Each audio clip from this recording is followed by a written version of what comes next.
This is a 275-gallon water tank that was delivered to the property for only $160. So this was a major investment, and I'm glad that I did it. Instead of buy a new camera, I'm making do with what I have.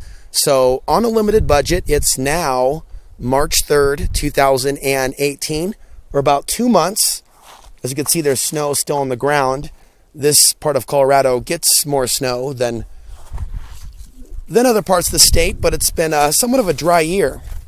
So this is not for drinking.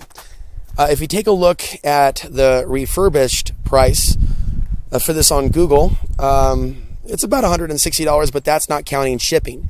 Shipping is hundreds of dollars. So, organizing with someone off Facebook, he rolled up with his wife. They moved here from Oklahoma, and they delivered to me this 275-gallon water tank. We'll go ahead and look inside.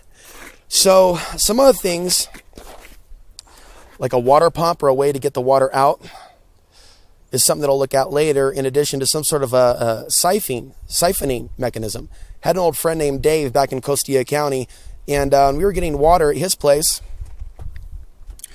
He wasn't even using power. He would take a hose from the truck and basically siphon it, and using gravity, it would flow into the container. So this is actually going to be used to catch rainwater, and I'm sure there's probably a kit I can look at that could lead the rainwater, if you will. Maybe even some sort of a filtering system.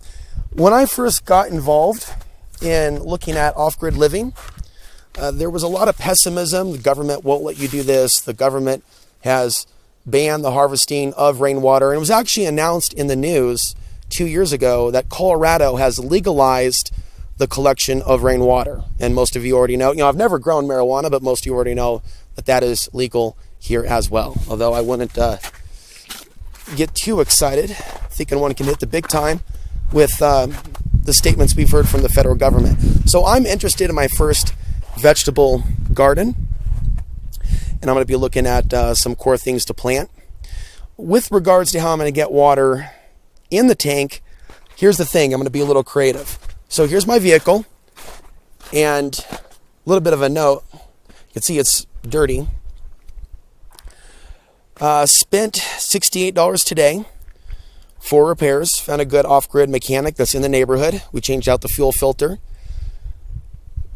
We got the window to roll back up. We got it to start at the ignition.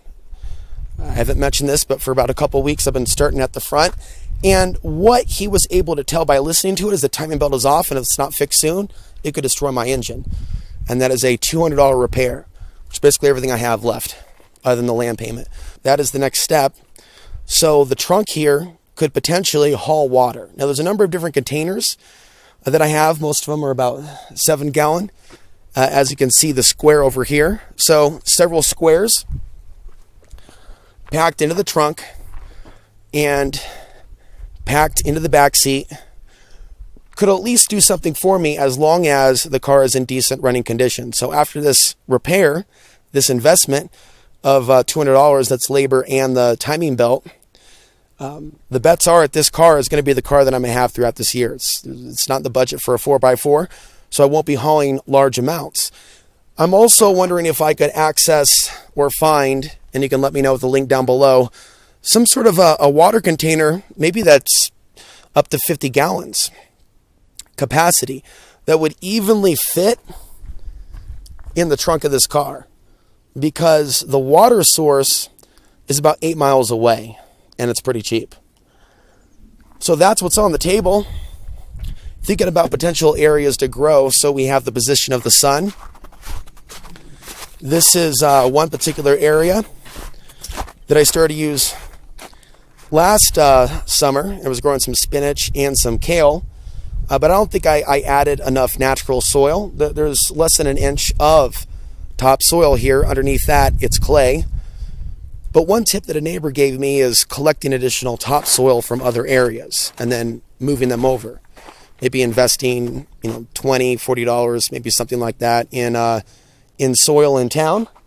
A friend of mine from Texas is going to be visiting for the second time, and so hopefully we'll be able to make some improvements I'm thinking about a long-term plan for the property and long-term plans for adventures beyond this part of Colorado.